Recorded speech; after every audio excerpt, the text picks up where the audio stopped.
issues. And one of them is rapping on me too.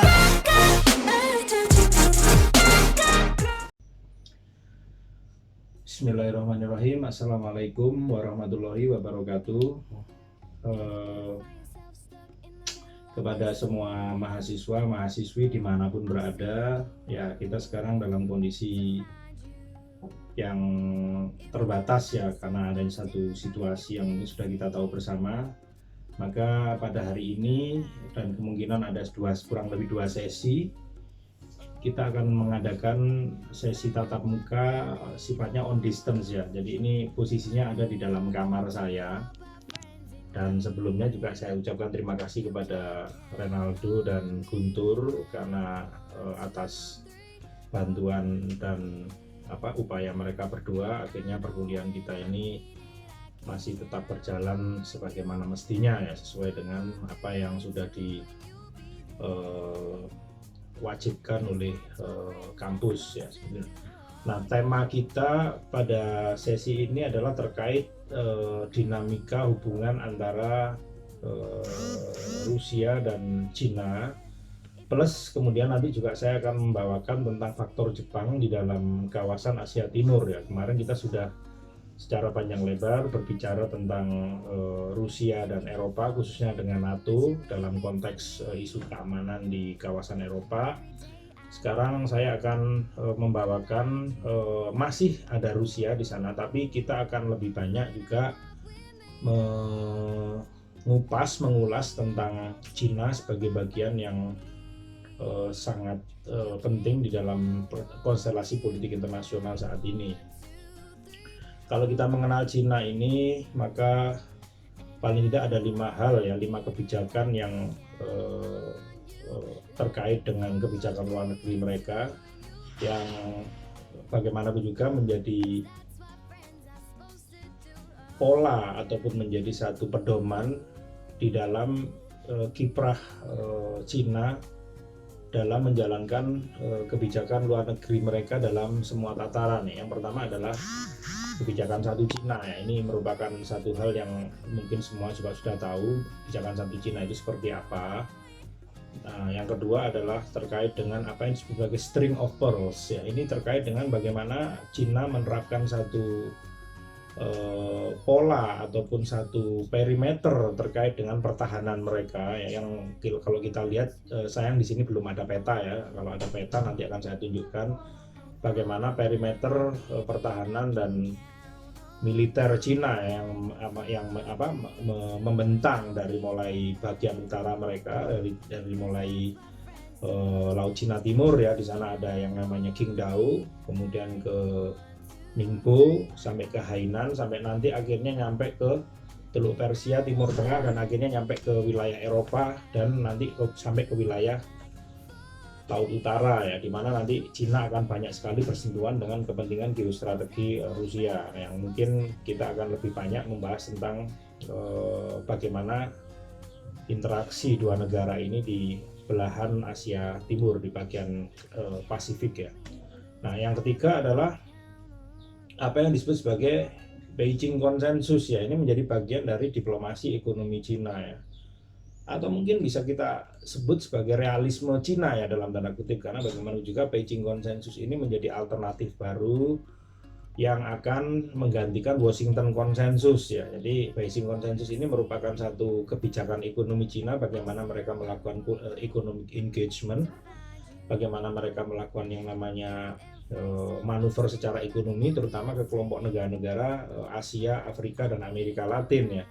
Ini sangat penting karena bagaimanapun juga kebijakan ekonomi ini menjadi mata rantai yang tidak terpisahkan dari geostrategi global Cina ya, yang membentang mulai dari kawasan Asia sampai ke wilayah Afrika dan Amerika Latin. Bagaimana Cina ingin menciptakan satu pengkondisian ya untuk bagaimana negara-negara Asia, negara-negara Afrika, negara-negara Amerika Latin ini memiliki satu dalam tanda kutip interdependensi atau bahkan ketergantungan terhadap Cina terkait dengan paket bantuan ekonomi, paket bantuan keuangan dan sebagainya. Dan tentu saja Ini menjadi bagian penting karena bagaimanapun juga Cina adalah merupakan kekuatan yang diprediksi akan menjadi kompetitor serius bagi Amerika Serikat dalam 2 atau 3 dekade mendatang ya. Apalagi kalau kita berbicara yang namanya Washington Consensus yang mungkin sudah mengalami satu fase di mana negara-negara ini mulai dalam tanda kutip letih ya menghadapi yang namanya Washington Consensus karena paket bantuan ekonomi, paket bantuan keuangan yang diberikan oleh Amerika selalu dibarengi dengan adanya tuntutan ataupun pengkondisian dari beberapa hal terkait dengan isu politik, misalnya negara tersebut harus demokratis, negara tersebut harus menghormati hak asasi manusia, negara tersebut harus memiliki yang namanya transparansi dan sebagainya. Nah, Beijing Consensus baliknya, jadi dia tidak memberikan persyaratan-persyaratan seperti yang diberlakukan oleh Washington Consensus. Yang keempat adalah market authoritarianis ya. Jadi market authoritarianism ini terkait dengan bagaimana Cina menjadi sebuah rejim negara yang sifatnya autokrasi, otoritarian, tapi dia menerapkan yang namanya kebijakan pragmatis berupa yang namanya free market, common market, ekonomi pasar, ya, ekonomi terbuka, ya, ekonomi liberal, sehingga memang ini menjadi bagian yang penting dari sebuah konfigurasi yang terbukti menjadi salah satu tren ya dalam politik ekonomi internasional atau international political economy ya. Bagaimana Cina menerapkan dua sistem, dua gaya yang sebetulnya secara filosofi, secara definisi adalah hal yang berseberangan satu sama lain, dan Cina terbukti bisa melakukan ya, dan itu juga akhirnya diikuti oleh Vietnam misalnya, kemudian juga diikuti oleh negara-negara yang dulu pernah menjadi bagian dari kelompok dunia komunis ya. Yang kelima adalah peaceful coexistence. Peaceful coexistence ini merupakan satu kebijakan yang mana Cina ingin menciptakan satu hubungan yang sifatnya harmonis dengan negara-negara yang ada di sekitarnya, khususnya dengan Rusia tentu saja. Peaceful coexistence, kalau kita mengenal peaceful coexistence yang dianut oleh Rusia sejak era Nikita Khrushchev, maka Cina juga memperlakukan hal yang sama ya, khususnya sejak masa kepemimpinan Deng Xiaoping ya. Bagaimanapun juga ada satu derajat kebutuhan yang memang dibutuhkan oleh Cina. Bagaimanapun juga ketika Cina tumbuh menjadi sebuah negara yang memiliki kekuatan ekonomi, menjadi kekuatan militer, menjadi kekuatan politik dunia, maka mau tidak mau ada satu kondisi yang dia butuhkan, yaitu stabilitas dan perdamaian ya. Dengan peaceful coexistence ini, maka ambisi Cina untuk menjadi kekuatan global akan bisa lebih terselenggara, akan lebih bisa terlaksana secara mudah ya, dengan adanya kondisi yang stabil, adanya keamanan yang stabil, adanya perdamaian, dan adanya politik internasional yang relatif tanpa konflik atau tanpa peperangan, dan tanpa adanya satu ketegangan antara kekuatan-kekuatan besar khususnya ya. Jadi tidak pada saat seperti perang dingin. Makanya ketika kita bicara peaceful coexistence ini, refleksinya adalah Cina terlihat dalam tanda kutip begitu menerapkan kebijakan yang sifatnya rasional choice ya, pilihan rasional, kebijakan yang sangat rasional dalam menyikapi setiap fenomena politik internasional, khususnya terkait dengan konflik ya. Bagaimana Cina secara tidak langsung selalu berupaya hadir di dalam setiap event ataupun fenomena dalam rangka untuk membawa misi yang katakanlah perdamaian ya, seperti itu. Jadi Cina bagaimanapun juga tetap akan mendukung posisi Suriah misalnya, tapi Cina tidak melibatkan diri secara langsung di dalam perang yang terjadi di Suriah, tidak seperti Rusia misalnya katakanlah. Jadi ini memang satu kondisi atau salah satu hal yang memang dilakukan oleh Cina dalam rangka untuk bagaimana mereka pelan tapi pasti menjadi kekuatan nomor satu dunia ya, dalam rangka untuk bagaimana mereka menggeser Amerika Serikat sebagai kutub yang paling kuat di dalam yang namanya percaturan atau konstelasi politik internasional. Oke, itu adalah 5 kebijakan Cina.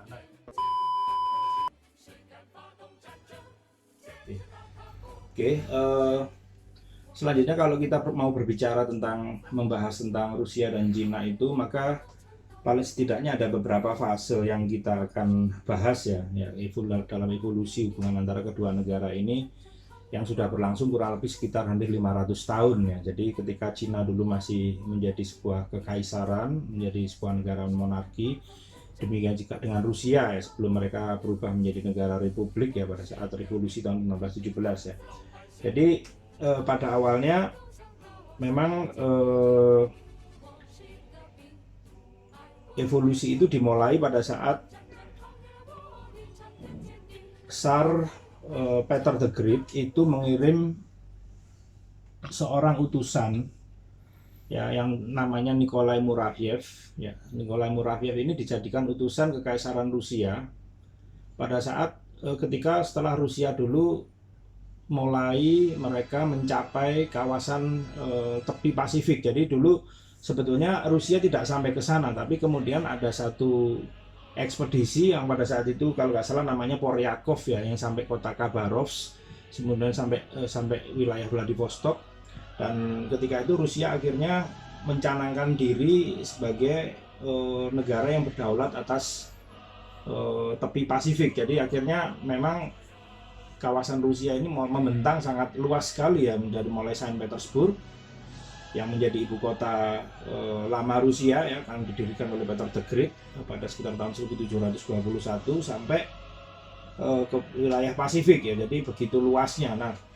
otomatis dengan kondisi setelah terjadinya ekspedisi yang dilakukan oleh Poryakov, maka Rusia mau tidak mau akan bersinggungan dengan kekuatan yang ada di sana, yaitu dalam hal ini adalah Cina ya. Jadi Nikolai Muraviev tercatat menjadi duta besar pertama yang dipercaya, yang menerima akreditasi, yang ditempatkan di Cina pada saat itu, yang dipercaya oleh Kekaisaran Rusia dalam rangka untuk mengemban misi pemerintah Rusia di Cina ya. Itu terjadi sekitar tahun 1600-an ya, 1689 atau sekitarnya. Jadi sudah cukup lama ya hubungan antara kedua negara. Tapi kita nggak akan berbicara tentang dinamika hubungan setelah itu, maka kita akan langsung aja jumping pada saat keduanya masuk pada era modern. Kita sudah tahu bahwa Cina ini memang negara yang bisa dianggap memiliki eksistensi, memiliki establishment yang paling tua di dunia ya, karena usianya diperkirakan sudah lebih dari 3.500 tahun. Sampai hari ini ada 8 dinasti yang pernah berkuasa dalam kurun waktu itu, sebelum nanti akhirnya dinasti Qing menjadi bagian terakhir dari yang namanya Cina lama ya, Old China. Setelah terjadi revolusi tahun 1911 yang dipimpin oleh Dr. Sun Yat-sen ya. Dr. Sun Yat-sen ini seorang intelektual Cina yang mengenyam pendidikan di Amerika, dan dia beragama Protestan ya pada saat dia pergi ke Amerika, dan dia akhirnya kembali ke Cina menjadi sosok pembaharu, dan dia bersama Yuan Shikai, seorang pemimpin militer, memimpin revolusi tahun 1911 yang akhirnya mengakhiri ribuan tahun sistem monarki di Cina, sekaligus mengakhiri yang namanya dinasti terakhir, yaitu dinasti Qing.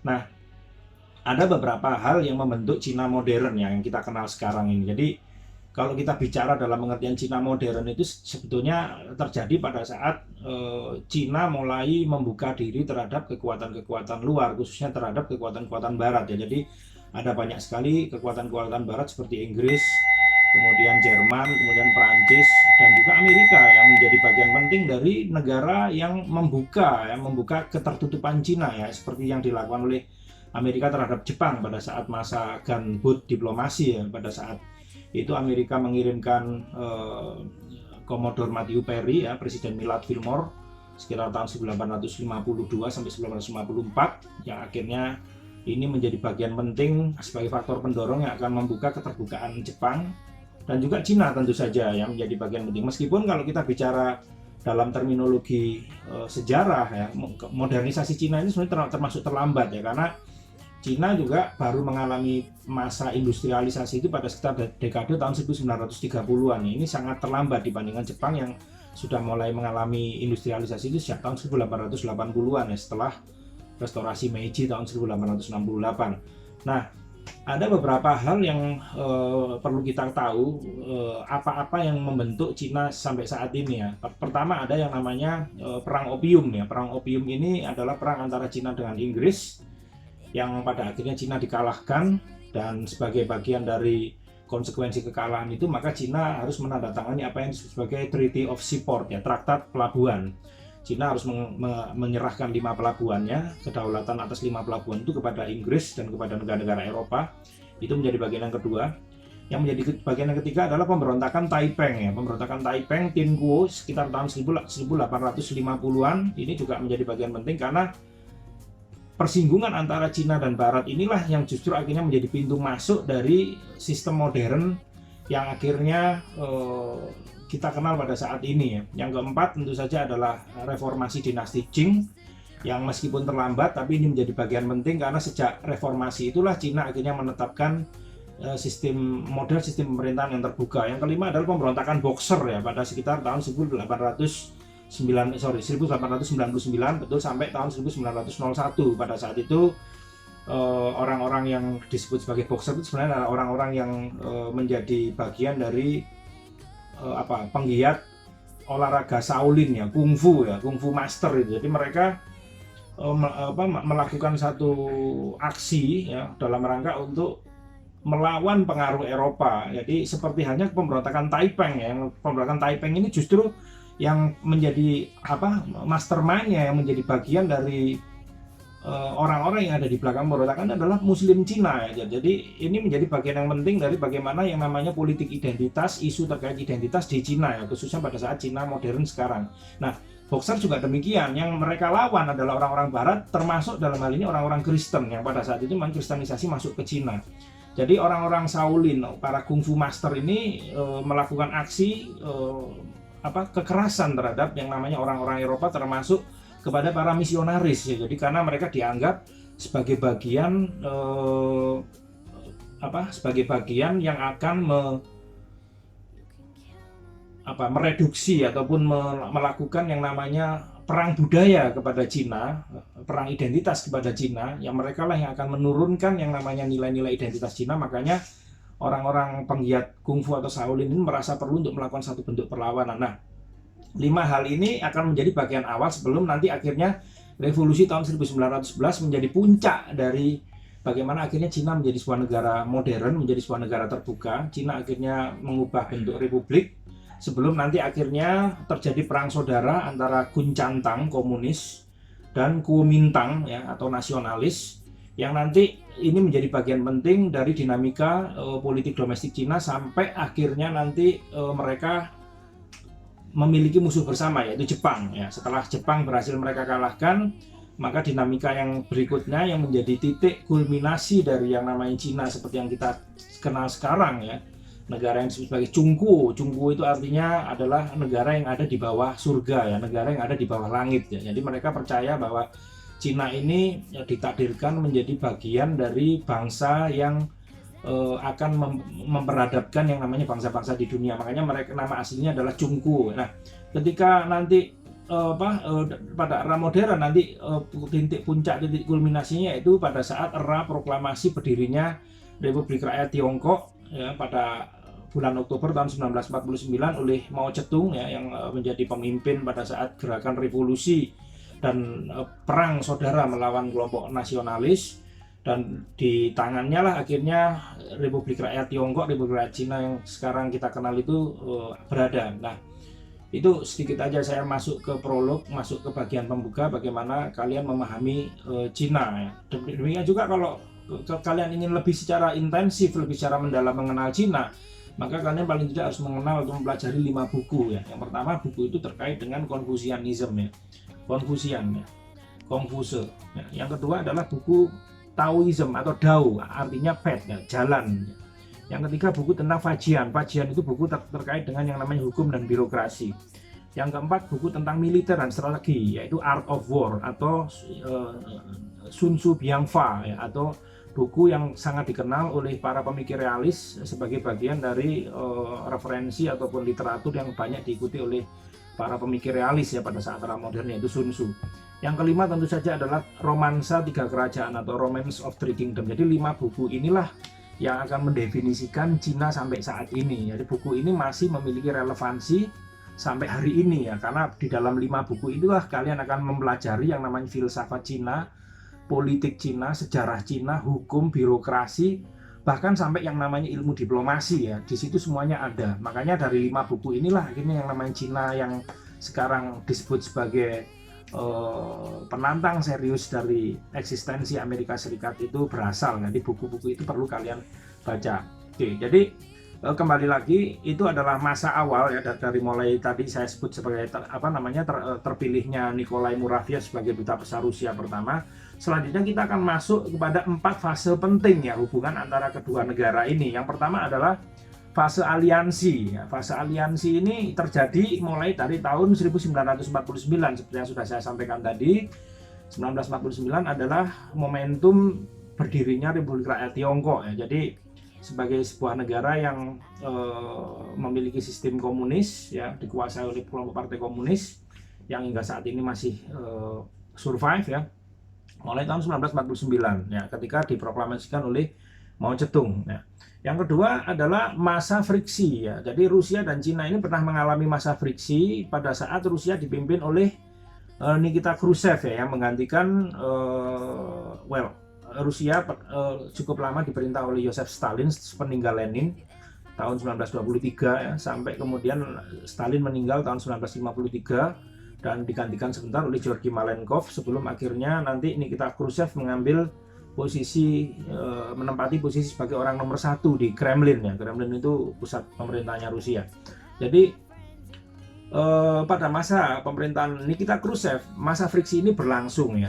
Jadi ada satu personal rivalry, ada personal competition antara Mao Zedong dengan Nikita Khrushchev, karena Mao Zedong ini selalu menganggap dirinya menjadi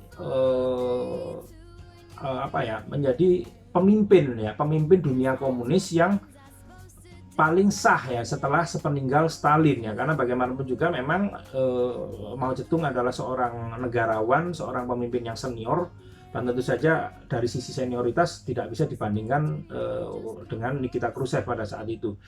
Kemudian masa friksi ini terjadi cukup lama ya, dari mulai Nikita Khrushchev sampai akhirnya Nikita Khrushchev nanti digantikan pada tahun 1963-1964 oleh Leonid Brezhnev yang terkenal dengan doktrin Brezhnevnya ya. Bagaimanapun juga Brezhnev adalah menjadi bagian penting dari yang nama sejarah Uni Soviet karena dia cukup lama memimpin negara tersebut sampai sekitar tahun 1981-1982. Well, saya tidak akan berbicara terkait beberapa masa kepemimpinan setelah sepeninggal Leonid Brezhnev.